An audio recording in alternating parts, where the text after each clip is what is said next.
I'm joined by Madeline Townsend, Director of Conservation Volunteers based in Australia. Good morning. Good morning. Please tell us a bit about what you do in terms of volunteering. Conservation Volunteers is an NGO, a non-government organisation based across Australia and New Zealand, and we offer the opportunity for people to join us and take part in practical conservation programs. So things like tree planting, building walking tracks, wildlife surveys, all those sorts of things that need help of volunteers to get them done.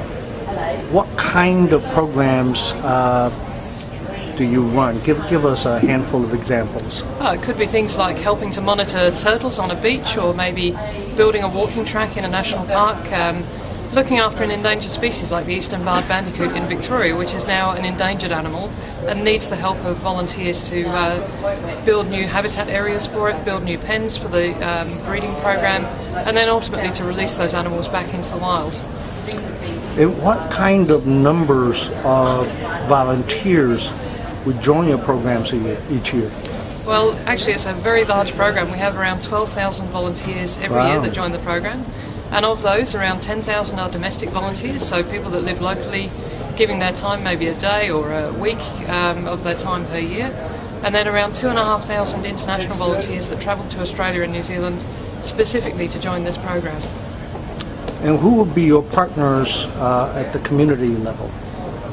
In terms of who we partner with, normally places like national parks, state parks and reserves, councils, other local community groups too, so other conservation organisations within Australia and New Zealand that also do this type of activity, but not on the same scale that we do. We help them out with their programs.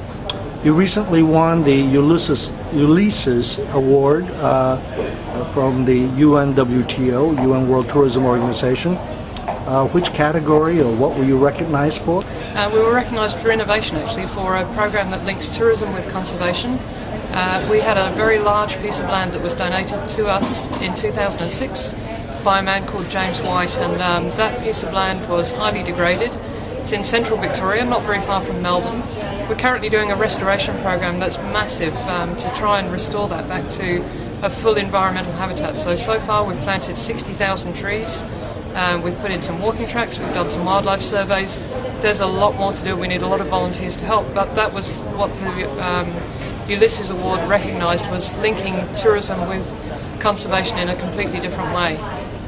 Generally accepted, climate change has adversely affected the corals around a lot of your shores. Are there any volunteering type projects that can help the problems with the corals? Yeah, there are. We don't do anything directly on the reef, but we do a lot of programs involving tree planting and restoration of areas inland from the reef. And what that does particularly is helps to stop a lot of sediment that is caused by erosion washing back down into the reef area, and obviously there are things that go with that, like agricultural chemicals that can also wash into the reef. So tree planting in the catchments is highly important to stop that. Mangroves Yes. and such. Yes. For your overseas participants, you said, local, non-local. How many are from overseas? Around 2,500 every year that join the program. And mainly which countries? Are you top two, All three over countries? the place, really. All So over. yeah, we get volunteers that come from the UK, from Germany, from the US. A lot of volunteers from Taiwan, Japan and Korea as well that join the program. And how do the fees work for that? It's a very low cost program. It's essentially volunteers contribute towards the cost of their meals and accommodation, and then we fundraise the remainder of the cost of running the program. That doesn't go to the volunteers. We want volunteers simply to pay for the cost of their food and accommodation, and then we cover the cost of everything else for them.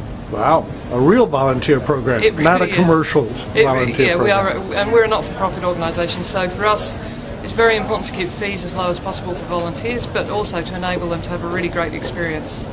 Madeline Townsend with Conservation Volunteers, thank you very much. Thank you very much.